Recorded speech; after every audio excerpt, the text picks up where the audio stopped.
오늘 말씀은 요한복음 1장 14절에서 18절 말씀을 보도록 하겠습니다. 14절에서 18절 말씀까지 한 목소리로 오늘 말씀을 읽도록 하겠습니다. 말씀이 육신이 되어 우리 가운데 거하시매 우리가 그 영광을 보니 아버지의 독생자의 영광이요 은혜와 진리가 충만하더라. 요한이 그에 대하여 증거하여 외쳐 가로되 내가 전에 말하기를 내 뒤에 오시는 이가 나보다 앞선 것은 나보다 먼저 계심이니라 한 것이 이 사람을 가리킴이라 하니라. 우리가 다 그의 충만한 데서 받으니 은혜 위에 은혜라. 율법은 모세로 말미암아 주신 것이요 은혜와 진리는 예수 그리스도로 말미암아 온 것이라. 본래 하나님을 본 사람이 없으되 아버지 품 속에 있는 독생하신 하나님이 나타내셨느니라. 아멘. 우리는 이제 요한복음의 가장 중요한 서론 부분의 마지막 결론 부분을 우리가 이제 말씀을 생각하도록 되었습니다. 오늘 말씀은 너무 소중하고 귀한 말씀입니다. 지금까지 우리가 어떤 말씀을 생각해 왔는가 하면 말씀이 태초에 하나님과 함께 계셨는데 그 말씀이 바로 예수님이시라는 것이죠. 근데 그 말씀이 바로 하나님이시라는 것이었어요. 근데 그 말씀은 이 세상 만물을 창조하셨어요. 그리고 그 말씀 안에는 생명이 있었고 그 생명, 말씀이 가지고 있는 그 생명은 사람들의 빛이라고 우리가 선언을 한 것을 알았습니다. 그런데 빛이 어둠에 비치는데 어둠이 깨닫지를 못합니다. 빛이 세상에 왔습니다. 그리고 각 사람을 빛이 비춥니다. 그리고 그 빛이 세상에 계십니다. 그럼에도 불구하고 그가 지은 이 세상은 그를 알지 못했습니다. 그의 땅, 자기의 땅, 자기 백성에게 왔는데 그들조차 그 빛을, 그 생명을, 그 말씀을 영접하지 않았습니다. 그러나 영접을 하는 사람, 그 이름을 믿는 자들에게는 하나님께로부터 하나님의 아들이 되는, 자녀가 되는 권세를 얻게 될 것입니다. 지금까지 우리는 이런 말씀으로 예수 그리스도에 대해서 우리가 생각을 했습니다. 정말 지금까지 말씀으로 우리가 막 너무 감동적인 그런 말씀을 우리가 생각을 했습니다. 그런데 그런 말씀들이 어떻게 보면 조금 추상적이고 어떻게 보면 조금 우리와 구체적으로 와닿지 않는 그런 말씀이었는데, 그렇다면 그 말씀이신 그리스도께서 어떻게 세상에 오셨고 어떻게 사람들을 비췄을까? 그리고 그분은 세상에 어떻게 계셨을까? 또 우리는 그 빛을 어떻게 알 수가 있을까? 하는 것이 이제 굉장히 중요한 문제 중에 하나입니다. 그 질문에 대한 대답이 바로 오늘 14절에 있는 말씀입니다. 예수님께서 말씀으로서 계시던 그분이 어떻게 세상에 오셨을까? 그리고 세상에 어떻게 계셨을까? 너무 중요한 말씀입니다. 그런데 14절에 보니까 말씀이 육신이 되어 우리 가운데 거하셨다고 말씀을 하고 있습니다. 정말 중요한 말씀. 이 말씀은 이 단 한 줄의 말인데, 말씀이 육신이 되어 우리 가운데 거하셨다. 말씀이 육신이 되셨다. 그리고 우리 가운데 거하셨다. 이 두 문장이 사실 예수 그리스도께서 이 땅에 오셨다는 사실을 전부 표현하고 있어요. 그리고 어쩌면 복음의 가장 중요한 말이고, 성경에서 이 66권 전체를 다 뒤져서 가장 중요한 말씀들을 뽑고 뽑아서 그 중에서 뽑을 수 있는 단어가 말씀이 있다면 바로 이 말씀이에요. 정말 복음의 아주 진수고 핵심. 여기는 중요한 두 가지 표현이 예수님이 오신 방법이 이제 기록이 되어 있습니다. 첫 번째가 뭐냐면 말씀이 뭐예요? 육신이 되었다는 것이에요. 이 말씀이 육신이 되었다. 사실 어떻게 보면 별로 아무렇지도 않은 말씀 같은데, 적어도 이 말씀이 로마 사람들이거나 헬라의 사람들에게 이 말씀이 들려졌을 때는 그들은 그 말씀을 기쁘게 받을 수가 있었어요. 이 말씀을 그 고개를 끄덕이면서 수긍할 수밖에 없었어요. 왜냐하면 로마나 그리스의 신화를 보면 신들이 인간의 세상으로 옵니다. 그래서 인간의 아들로도 하나님, 신의 아들이 인간으로 태어나고 하는 일들이 너무 많아요. 그러니까 그들에게 말씀이신 하나님, 그 신이 육신으로 오셨다는 거, 육신으로 지금 오셨다, 육신이 되었다는 이 말은 그들에게 아마 기쁜 마음, 금방 이해할 수가 있었을 겁니다. 그래서 바로 이 요한복음은 복음서를 로마와 헬라에 있는 모든 사람들에게 분명하게 예수를 증거하기 위해서 이런 표현을 사용을 했습니다. 예수님은 온전한 인간으로 이 세상에 오셨습니다. 여기서 단순히 우리가 몸을 가지시고 오셨다는 이런 뜻이 아니라 그분은 우리 몸속에 있는 몸이라든가 마음이라든가 영혼이라든가 생각이라든가 모든 것을 다 포함하는 정말 우리가 생각하기에 그는 완전한 사람이라고 하는 인격체로 오셨다는 이런 말씀입니다. 그렇게 오셔가지고 인간들이 가질 수 있는 연약함, 인간들이 당할 수 있는 고통, 그리고 사람들이 어쩔 수 없이 겪어야 하는 그러한 시험의 길도 똑같이 겪으셨다는 얘기죠. 여기서 인간은 오늘 말씀을 보니까 말씀이 육신이 되셨다 이렇게 표현을 한 이유가 있습니다. 육신이라는 말은 이 말을 요한이 아마 쓰면서 말씀이 인간이 되었다 이렇게 했으면 조금 우리가 더 이해를 할 수가 있었을지 모르겠어요. 또는 말씀이 육체가 되었다, 이 바디가 되었다 이렇게 말씀을 했어도 조금 더 이해가 될 수 있는데 여기서 이 요한은 말씀이 육신이 되었다고 표현을 합니다. 육신은 영어로 flesh라고 하는 말인데 이 육신의 말 속에는 피가 그리고 살이, 그래서 살아있는 우리가 찌르면 아프고 맞으면 또 고통당하고 먹지 않으면 허기를 치게 되고 일을 열심히 하면 지쳐서 피곤하게 되는 그런 모든 인간적인 모습을 드러내는 그런 표현으로 이 요한은 말씀이 육신이 되었다고 이렇게 이야기를 하고 있어요. 바로 이 육신으로 말씀이 오셨습니다. 말씀이신 그 예수님은 스스로 계시는 분이었어요. 에이고라고 하는 스스로, 에임이라고 하는 자기 스스로 그냥 계시는 분이었는데 그분이 피조물로서의 인간의 모습을 쓰고 오셨다는 것이에요. 예수님께서는 신성으로는 어쩌면 아버지와 동등됨이 있어야 될 텐데 신성으로서 아버지의 동등됨을 포기하시고 인간으로서 인성으로서 우리와 동등하게 되기 위해서 이 땅에 오셨다는 것이죠. 그래서 그 천한 그리고 보잘것없는 자신이 만든 우리의 인간의 모습으로 오셨다는 것입니다. 이것이 말씀이 육신이었다는 첫 번째 말씀이에요.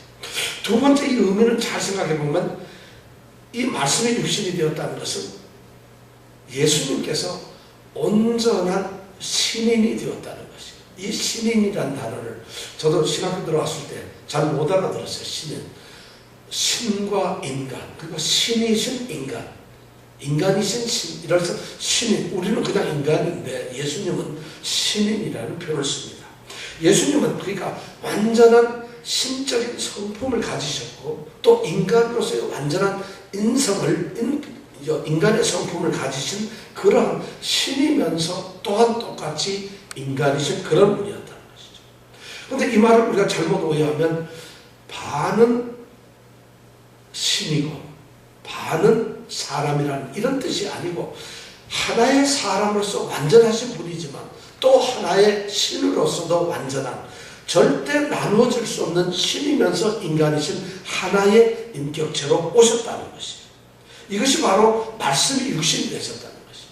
그러니까 이 사람들에게 있어서 하늘에서 태초부터 계셨고 모든 만물을 창조하셨고 그들에게 배척당하고 그들로부터 수모를 당하셨던 그분이 인간의 몸을 입으시고 가장 낮은 부분으로 이 땅에 오셨다는 것입니다. 이것이 바로 우리가 생각하는 위대한 복음의 첫 번째 단추입니다. 말씀이 육신이 되셨다. 그런데 그분이 오셔가지고 두 번째 어떻게 하셨냐면 우리 가운데 거하셨다는 것이죠. 이 말씀은 로마인이나 헬라인을 중심으로 했던 말이 아니고 이제 유대인을 대상으로 하는 말입니다. 예수님께서 이 성육신 하셔서 몸을 입으시고 육신을 입으시고 오신 이분이 이제 우리 가운데 거하셨다. 우리 가운데 살고 있다는 얘기는 그분이 그냥 와가지고 우리 눈에 띄거나 우리가 볼 수 없고 만질 수도 없고 우리와 교제하지 않는 그런 특별한 존재로 계셨던 것이 아니라 우리 가운데, 이 우리 가운데라는 말이 우리와 같은 인간 가운데 살고 계셨다는 것이죠. 이 말씀은 예수 그리스도께서 이 땅에 사람으로 오셨다는 그 사실은 그냥 픽션이 아니라 실제적인 역사적 사실이라는 것을 말해주고 있어요. 근데 이 유대인들은 여기에서 말씀하는 우리 가운데 거하셨다는 이 말씀을 들으면 유대인들은 금방 소름이 돋습니다. 막 두려워지게 됩니다. 그리고 막 마음속에 감격을 하게 됩니다. 우리 가운데 거하셨다. 왜 그 말을 들으면 그렇게 될까요? 이 거하셨다는 말 때문에 그렇습니다. 거하셨다는 말은 뭐냐면 텐트를 치셨다는 것입니다. 장막을 치셨다는 것입니다. 이스라엘 백성들이 애굽에서 나올 때에 광야에 40년을 이제 여행을 하게 되는데 그 광야 40년 동안에 하나님께서 직접 모세에게 명령하시기를 네가 성막을 만들어라. 그리고 내가 그 성막 안에 거하겠다고 약속을 하셨어요. 실제로 하나님께서는 40년의 광야 속에서 구름 기둥으로 불 기둥으로 이스라엘 그 삶의 자리 속에 함께 계셨다는 거죠. 그래서 그 안에 장막을 치고 하나님이 이스라엘이 만들어 놓은 그 성막 회막 속에서 하나님이 계셨다는 것입니다. 그런데 그런 말씀을 연상시키면서 우리 가운데 거하셨다는 말이 바로 그런 말씀. 그 하나님께서는 예수 그리스도를 통해서 예수님이 바로 하나님이 거하시는 장막으로 삼으셨다. 예수님 그 자신을 하나님은 자신의 장막으로 삼고 오셨다는 것입니다. 그래서 예수님 그 육신은 어떻게 보면 하나님께서 이 지상에 나타나신 그리고 지상에 계셨던 유일한 장소가 바로 예수 그리스도의 육신이었다는 것이죠. 그것이 바로 그래서 예수님 이 하나님께서는 예수 그리스도를 통해서 이 땅에 계셨어요. 하나님께서는 우리를 만나시기를 원하셨는데 바로 예수 그리스도의 육신을 통해서 우리를 만나시기를 원했어요. 우리로 하여금 하나님께 오고자 하는 사람들은 예수 그리스도를 통해서 하나님은 오도록 만들어 주셨다는 것이죠. 그것이 바로 우리 가운데 거하셨다는 말이에요. 그러니까 이스라엘 백성들은 자신들의 조상들이 광야에서 그 광야의 삶을 살면서 성막에서 거하시던 그 하나님의 모습을 바로 예수님을 통해서 볼 수가 있었다는 것이죠. 그러면서 오늘 세 번째 말씀, 중요한 말씀이 뭔가 하면 14절에 보니까 말씀이 육신이 되어 우리 가운데 거하셨는데 그리고 거하셨는데 그것이 어떻게 되었느냐 오늘 말씀 보니까 우리가 그 영광을 어떻게? 보았다는 것이. 우리란 누굴까요? 사도 요한을 비롯한 제자들이고 그 당시 모든 사람들이 말씀이 육신이 되었고 우리 가운데 거하시는 그 말씀 예수 그리스도를 보았다는 것입니다. 놀라운 광경을 보았다. 여기서 보았다는 건 그냥 우연히 눈에 띄었다는 것이 아니에요.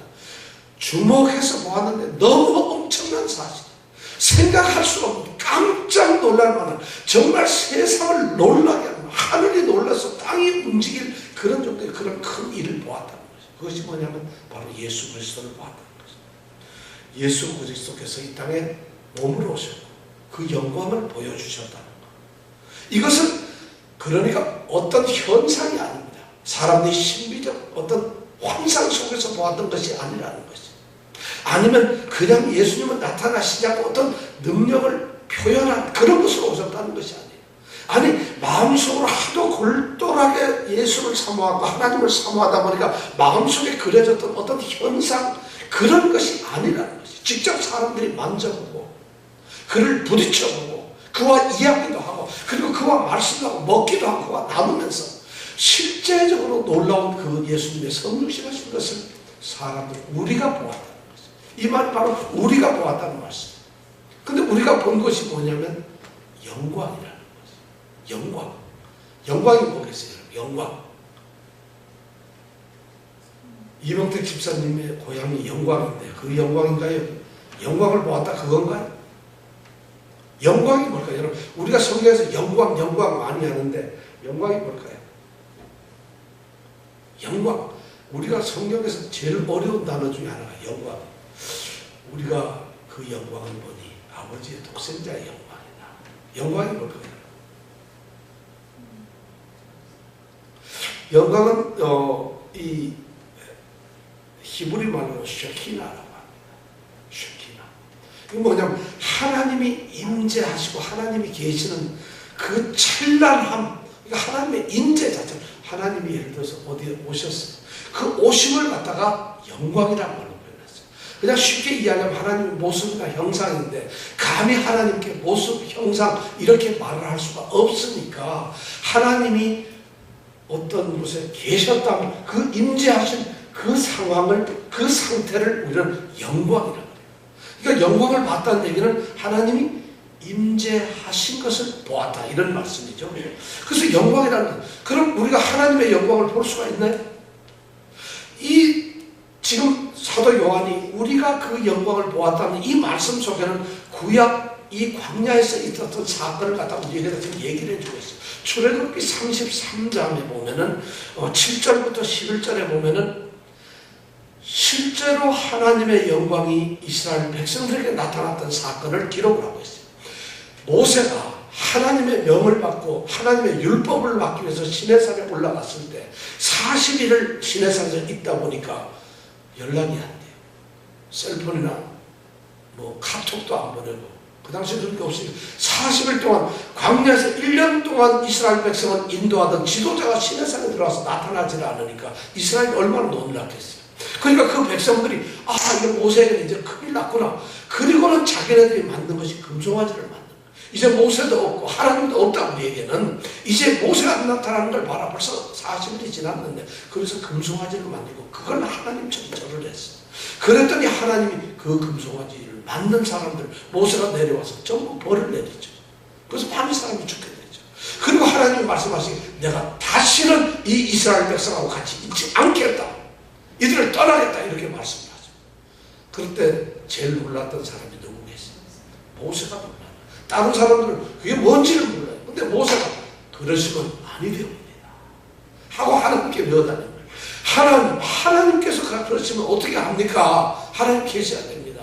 생각해보세요. 하나님이 이스라엘 백성을 애굽에서 이끌어냈다는 이 사실 자체가 온 세상이 다 알고 있는데 하나님이 중간에 꼬리 내리고 도망가 버리시면 세상 사람들이 우리 하나님을 도대체 어떻게 보겠습니까? 말이 되겠습니까? 이게 모세가 하는 말이에요. 출애굽기 33장에 보면 하나님 그거 안 되지요. 하나님의 영광을 하나님의 위대하심을 위해서도 세상에 조롱거리가 된다는 건 안 됩니다. 우린 죽어도 괜찮습니다. 그러나 그렇게 하나님의 영광이 들린다는 건 안 됩니다. 하나님 계셔주세요. 그때 하나님이 약속하시기에 성막을 만들어요. 성막을 짓고 그래서 모세가 하나님이 거하시는 성막을 만듭니다. 그래서 이스라엘이 텐트친 60만이 텐트친 거기에다가 텐트를 만들게 되죠. 그리고 좀 떨어져서 하나님이 계시는 회막을 만듭니다. 그 기록이 바로 33장 이제 7절에서 11절에 나오는데 이렇게 모세가 회막을 만들어 놓습니다. 그럼 이스라엘 백성들이 자기 장막에서 이렇게 그 회막이 만들어진 걸 봅니다. 그리고 모세는 자기 텐트에서 일어나서 자기가 만든 그 회막으로 걸어갑니다. 그럼 이스라엘 백성들은 자기 텐트 속에 있다 전부 이 텐트 문 앞으로 나와서 서 있습니다. 그리고 모세가 하나님이 계시는 그 회막으로 가는 모습을 끝까지 참 지켜봅니다. 왜 볼까요? 하나님이 계시나 안 계시나? 하나님이 진짜 여기 오시는가? 모세가 과연 하나님을 만나는가 안 만나는가? 그래서 전부 다 그래서 모세가 회막으로 이렇게 다가가는 걸 봐요. 그런데 모세가 회막에 다가가서 회막에 들어갈 때 그때 보니까 모세가 회막에 딱 들어가는 순간 하늘로부터 구름이 쫙 내려가지고 회막 완전히 둘러싸고 그것이 뭘까요? 쉐키나. 그것이 하나님의 임재라는 거죠. 자, 그래서 구름이 내려가지고 회막문에 탁 서기도 가면서 모세가 하나님과 말씀하는 게 들려요. 그러면 구름이 이 회막문에 세워지고 모세가 하나님과 말씀하는 그런 소리를 듣는 그 말씀을 뭘로 했는지 히브리 말로 했는지 그건 저도 모르겠어요. 성경에 안 나왔으니까. 근데 그 말을 보면 이스라엘 백성들이 텐트 앞에 서 있던 그 전 백성들이 장막 앞에서 전부 무릎을 꿇고 하나님께 경배를 합니다. 왜? 쉐키나를 받기 때문에, 하나님의 임재를 받기 때문에. 그러면 가만히 보면은 하나님께서 모세를 직접 대면해서 친구처럼 이야기하는 것을 이스라엘 백성들이 들었다는 것이에요. 바로 우리 안에 거하셔가지고 하나님께서 영광을 보았다는 얘기, 우리가 그 영광을 보았다는 얘기는 이 유대인들, 이 사람들에게 있어서는 자기 조상들이 광야에서 모세가 보았던 그 하나님의 영광을 본 그것을 지금 마음으로 그리고 있다는 것이에요. 그래서 그들은 하나님의 영광을 봤어요. 자, 이 땅에 몸으로 오신, 육신으로 오신 예수님, 그리고 우리 안에 거하시는 그 예수님, 그분이 바로 하나님 임재의 모습이었다는 것이죠. 그것을 우리가 보았다는 거죠. 그런데 그것을 보게 되니까 두 가지를 그들은 위대한 것을 깨달았게 되었어요. 이 사람들이 보고서 깨달았던 첫 번째가 뭐냐면 그 영광은 무슨 영광, 누구의 영광이었느냐? 아버지의 독생자의 영광이었다는 거죠. 그것이 그냥 세상적인 세속적인 것이 아니라 바로 예수 그리스도께서 신으로서 신의 성품을 가지신 신으로서의 그 영광의 모습을 자기네들이 보았다는 것이죠. 예수님은 바로 독생자라고 얘기를 하고 있어요. 아버지의 독생자의 영광이라는 것이죠. 바로 하나님의 영광이자 그것은 아버지께서 유일한 아들이신 독생자 그분의 영광이었다는 것이죠. 여기서 독생자라는 말은 이삭, 아브라함이 이삭을 제사 지낼 때 하나님께서 쓰셨던 말씀이에요. 아브라함아, 내 독자 이삭을 제물로 바쳐라.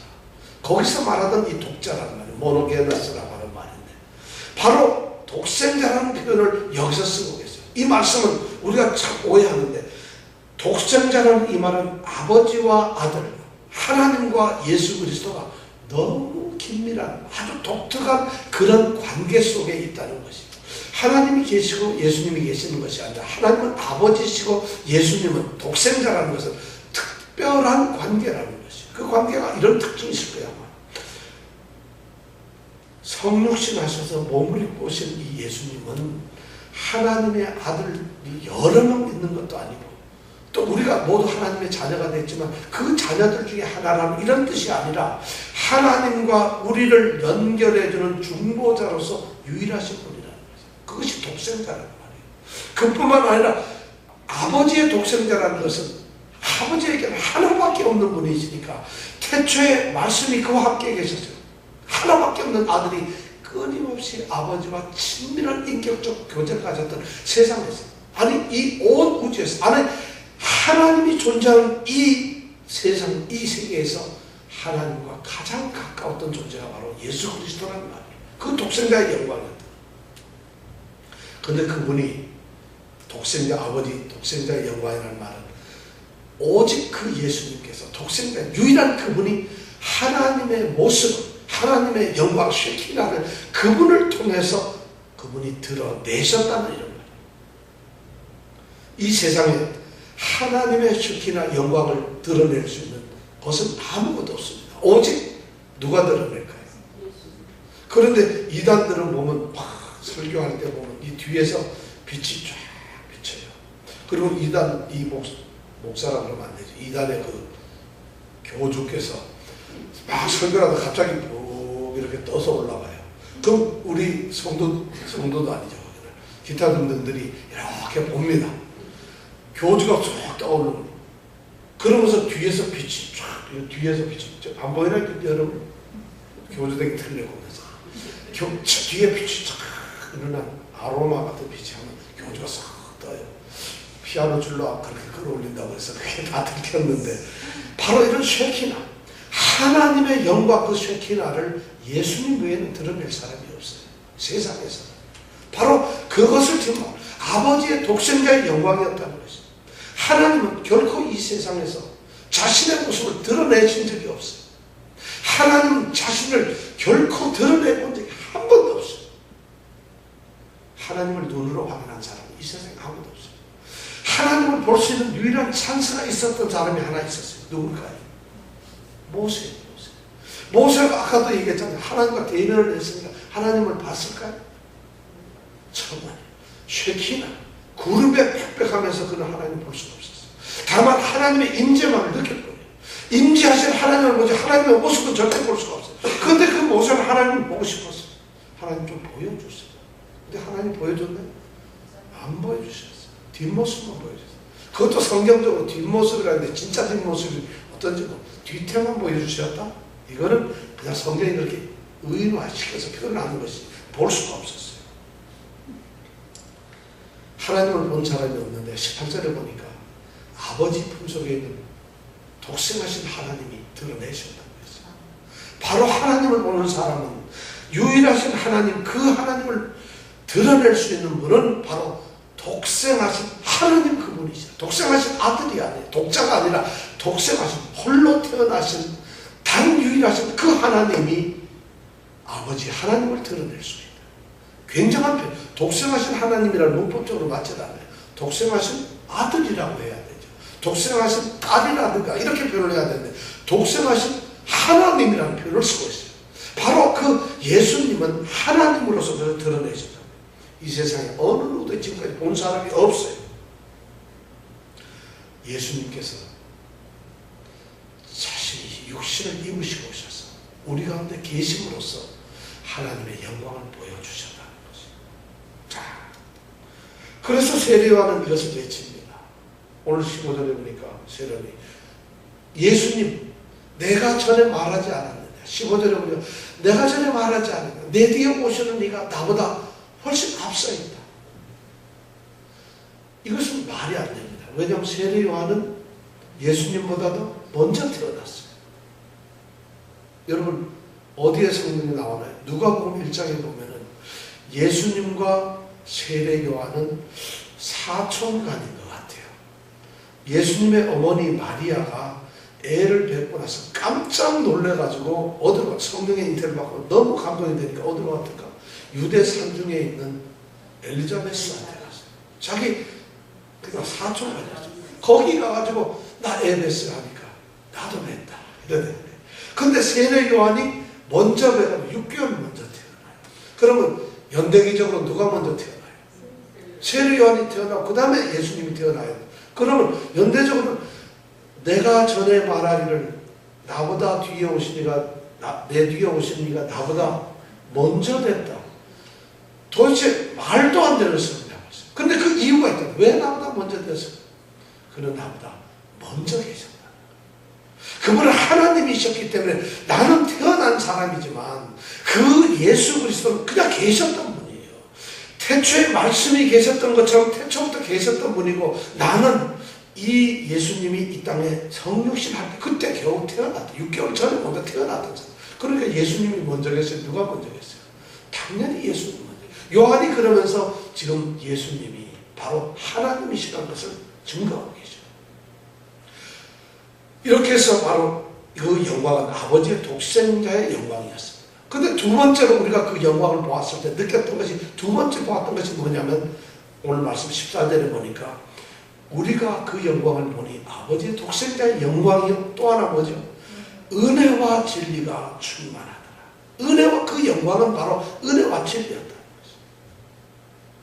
아버지의 이 독생자의 영광에는 중요한 두 가지가 있어요. 은혜와 뭐예요? 진리라는 거죠. 은혜와 진리, 여러분 은혜와 진리가 충만하다. 이게 무슨 말씀일까요?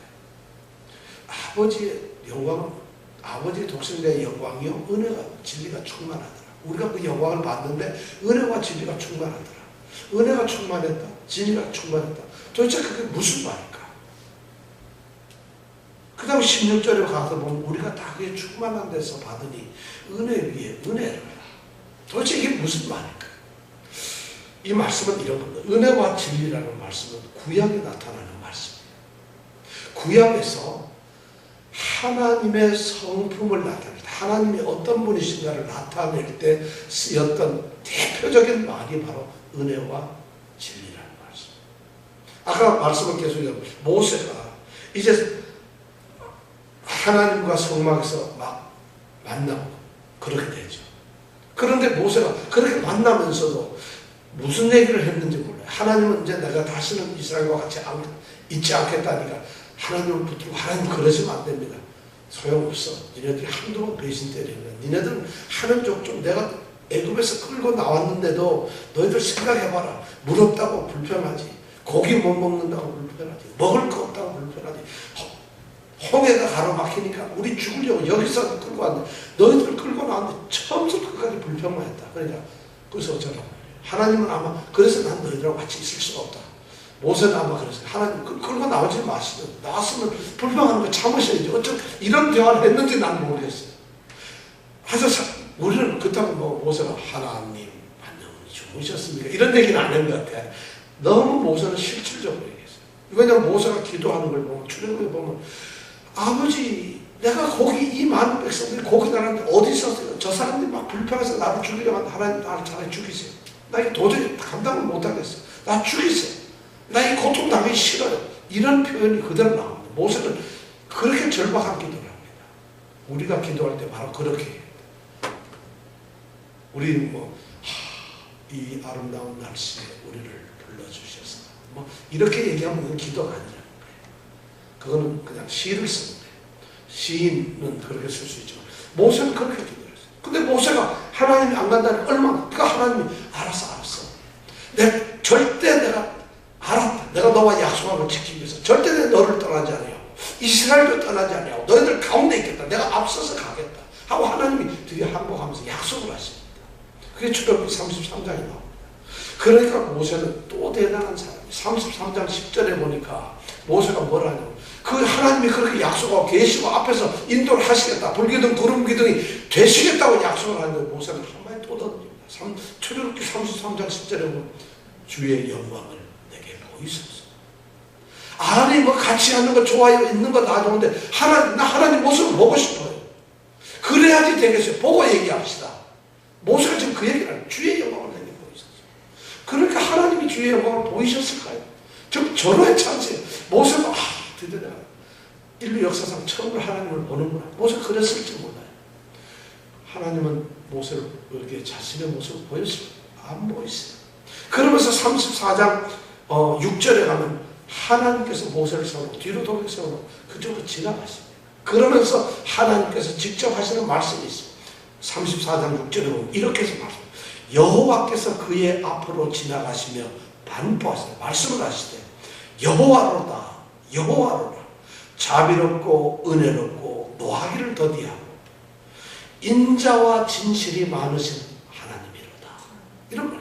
인자와 진실. 요 말이 바로 뭐냐면 은혜와 진리라는 말이에요. 은혜와 진리. 똑같은 말이에요. 은혜라는 건 뭐냐면 헤세드라는 말이에요. 헤세드. 우리에게 가장 중요한 은혜인데 은혜라는 말은 뭐냐면 아무런 조건이 없이 그리고 뭐가 어떻게 되는지 상관없이 하나님께서 자기 이스라엘 백성들에게 무조건적으로 베푸셨던 그 자비를 우리는 은혜란 말이에요. 그 다음에 이 진리라는 건 뭐냐면 하나님께서 이스라엘 백성과 약속하셨던 그 언약들, 그 언약은 인간들은 배신하고 인간들은 어기고 인간들은 지 멋대로 하지만 하나님은 그 언약을 끝까지 지키신다는 신실하심. 그래서 자비와 그 신실하심을 은혜와 진리라고 표현하고 있어요. 그것이 하나님의 선포입니다. 하나님은 그렇게 하죠. 하나님은 이 지상에서 자신의 백성인 이스라엘 백성들에게 그 은혜와 진리를 이스라엘 백성들에게 보여주셨어요. 근데 그 은혜와 진리, 그런 자비와 그런 신실하심을 예수 그리스도께서 똑같이 이 세상에서 보여주신다는 거죠. 그래서 그 예수님에게는 하나님께서 구약에서 이스라엘 백성들에게 하셨던, 아니 온 인류에게 하셨던 그 자비로우심과 그 성실하고 신실하심을 똑같이 이 세상에서 나타나셔서 예수님이 보여주셔. 하나님이 쉽게 보여줘요. 그것이 충만하다는 것이죠. 예수님은 하나님과 신성이 동일하세요.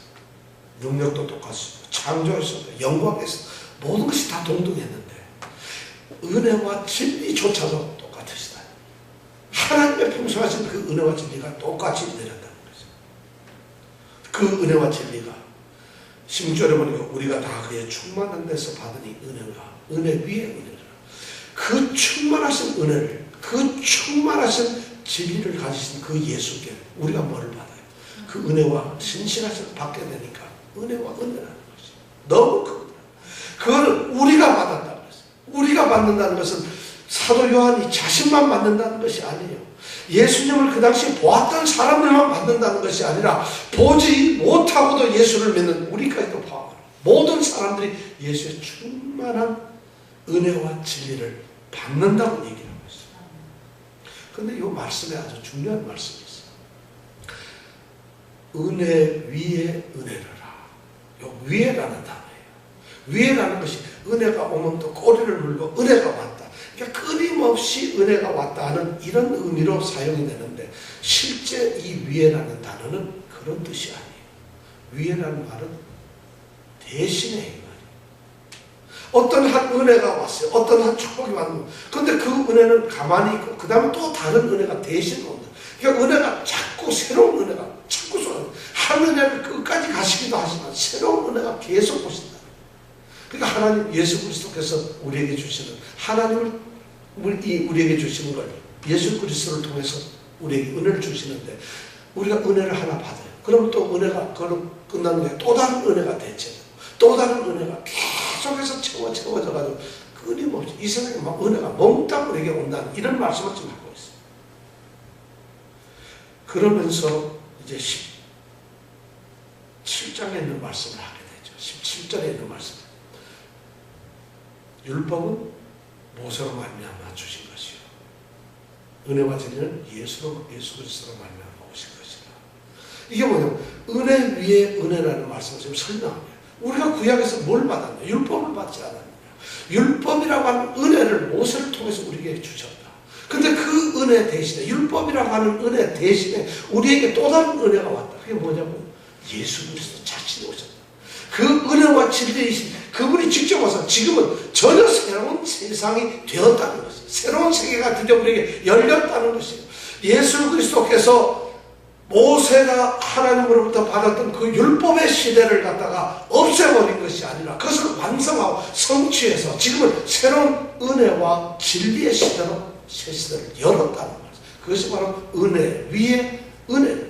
율법이라는 은혜 대신에 은혜와 진리라는 새로운 예수 그리스도의 은혜가 왔다는 것이죠.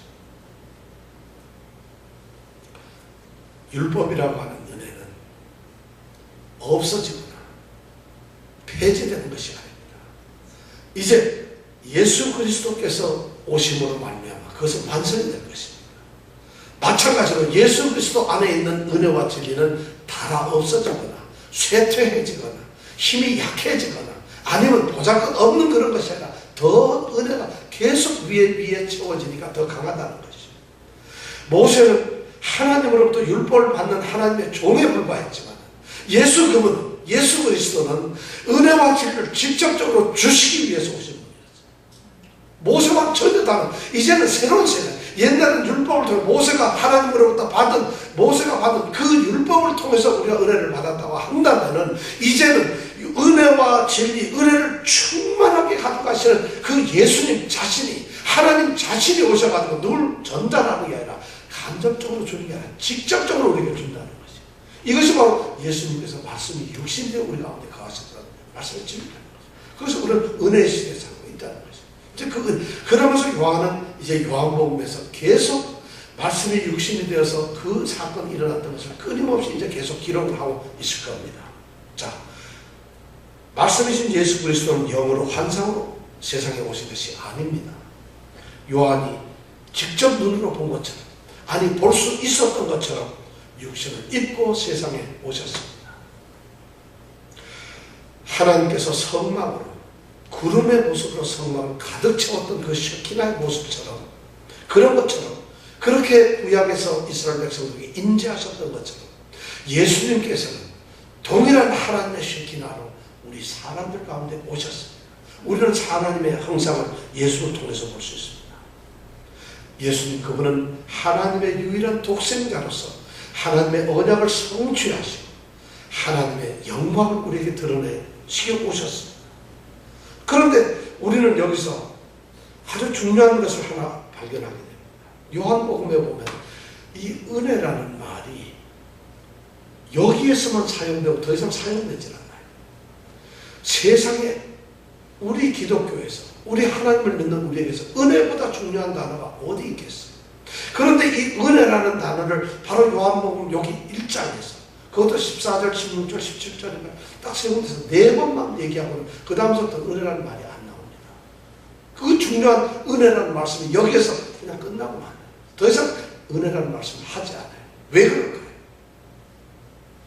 은혜가 필요 없었을까요? 은혜가 의미가 없어서, 은혜가 끝나서 그럴까요? 여기는 엄청나게 숨어있는 어떤 비밀이 있을 거라고 생각해요. 저는 그 비밀을 모르지만 제가 생각하기엔 그런 겁니다. 참으로 가장 고귀한 은혜, 이 세상에서 더 이상 올라갈 수 없는 최고봉의 은혜가 뭐냐? 예수 그리스도가 육신으로 오셔서 그 자신이 우리를 구원하시기 위해서 이 세상에 오셨다는 것이에요. 그거보다 더 큰 은혜가 어디 있겠어요? 우리는 싸구려 은혜를 너무 하나님께 찾고 있어요. 바로 요한은 여기에서 은혜와 진리라는 말씀을 통해서 하나님께서 우리에게 베푸시는 은혜, 예수 그리스도를 통해서 우리에게 주시는 최고의 은혜는 그분이 사람이 되셨고 우리 가운데 사시다가 결국은 십자가에 달려 돌아가시고 우리의 죄를 위해서 대신 죽으시고 우리를 구원하시기 위해서 오셨다는 성육신, 이거보다 더 큰 은혜가 어디 있겠어요? 그러니까 아마 더 이상 은혜라는 말씀을 안 쓰고 은혜 위에 은혜라고 쓰셨던 것 같아요. 그것이 바로 진정한 최고의 은혜라는 것이에요. 그냥 그 외에도 많은 은혜가 있겠지만 이거보다 더 큰 은혜가 어디 있겠느냐 해서 아마 은혜라는 말을 여기서 끝냈던 것 같아요. 그런데 그 은혜로우신 예수님을 사람들은 그 영광을 봅니다. 하나님의 쉐키나를 보면서 구약시대 그 어미하시고 존귀하신 쉐키나를 봅니다. 그런데 역설적이게도 이 요한복음에 나타나는 영광은 그런 것이 아니에요. 예수님께서는 자신의 입으로 계속 영광의 얘기를, 내가 영광을 받을 때, 내가 영광을 받을 때, 내가 영광을 받을 때, 이런 얘기를 끊임없이 하세요. 그런데 가만히 그 얘기를 들어보니까 찬란하게 일어나는 그런 영광이 아니더라는 것이에요. 유대인들에게 질책을 받고 고통을 받고 고난을 받고 고통 속에서 굴욕을 당하시고 모욕을 당하실 때마다 그때마다 하셨던 말씀이 바로 영광이란다는 거였어요. 그 영광은 뭐냐? 십자가에 죽으십니다. 예수님이 말씀하시는 영광은 우리가 생각했던 그런 쉐키나고 구약에서 말하는 그런 영광이 아니라 바로 예수님이 말씀하셨던 은혜는 십자가, 바로 십자가입니다. 예수님의 영광을 유일하게 발견할 수 있는, 가장 발견할 수 있는 완벽한 곳이 어디냐? 십자가였다. 은혜와 영광, 그것이 바로 예수님의 영광이 머무셨던 곳이, 마지막으로 머무셨던 곳이 바로 십자가가 아니에요. 요한복음은 바로 그런 데, 예수님께서는 은혜와 진리가 충만하신 분이 바로 그런 분이라는 것이에요. 은혜는, 이 은혜라는 것은 하나님이 가지고 계시는 신적 성품 중에 하나가 아닙니다. 단지 그렇게 얘기하면 은혜는 의미가 없습니다. 은혜는 우리가 경험할 수 있는, 우리가 체험할 수 있는, 우리가 느낄 수 있는 하나님의 일입니다. 은혜라는 것이 그런 거예요. 은혜는 우리가 누릴 때에 비로소 은혜를 알게 됩니다. 여러분 은혜 아세요? 은혜는 이론이 아닙니다. 은혜가 무엇인가 아는 사람, 은혜를 진정으로 아는 사람은 은혜를 연구한 신학자가 아닙니다. 은혜를 깨달은 어떤 은혜를 배우는 사람, 은혜를 가르치는 선생들이 아니라는, 목사가 아니라는 것이에요. 은혜를 진짜로 아는 사람은 누구냐? 오직 은혜를 받은 사람. 은혜를 받은 사람만 은혜를 압니다. 예수 그리스도께서 육신을 입으시고 우리 가운데 계셨다가 그분의 가장 고귀한 영광인 십자가에 죽으시고 나를 구원하셨다는 이 은혜를 비로소 누릴 때 우리가 은혜를 알게 된다. 은혜는 가르쳐가지고 되는 것이 아니에요. 예수를 믿는다는 것은 바로 그러니까 은혜로 오는 거죠. 은혜를 누리는 그 사람, 바로 그 은혜를 누리는 유일한 방법이 뭐냐? 예수밖에 없다는 거죠. 그것이 길이라는 거죠. 그때 놀라웠거든. 예수님은 자신을 진리라고 얘기하죠. 은혜와 진리가 드디어 요한복음에 그렇게 되었어요. 예수님을 통해서만이 그분이 길이고 그분이 생명이세요. 그것이 진리라는 거죠. 그 외에는 다른 방법이 없다는 것이죠. 은혜를 주시는 분은 예수님이십니다. 여러분은 은혜를 어떻게 생각하세요? 은혜를 누리세요? 은혜를 깨달으세요? 교회를 다니십니까? 성경을 읽습니까? 여러분들은 도대체 은혜를 얼마나 깨닫고 계세요? 저는 은혜 받으면 저는 이번에 내가 좋은 직장을 얻었어요. 이번에 제가 좀 몸이 안 좋았는데 직장을 좋은 데로 가게 됐어요. 돈을 좀 벌었어요. 이번에 아주 어려운 문제가 있었는데 해결이 잘 됐어요. 여러분, 이 은혜를 말하고 있는 것이 아니에요. 예수님, 그분이 바로 육신으로 이 땅에 오셔서 우리 저를 위해서 죽으셔서 구원 때문에 오셨어요. 그 은혜를 누리고 아는 사람, 그 사람만이 은혜를 알게 된다는 것이에요. 그 은혜가 우리에게 충만하게 있을 때 우리는 은혜의 사람이 된다는 것이에요. 이 은혜가 우리에게 있기를 원합니다. 그 은혜를 얻기 위해서는 영접하는 사람, 그 이름을 믿는 사람들에게만 은혜가 주어질 것입니다.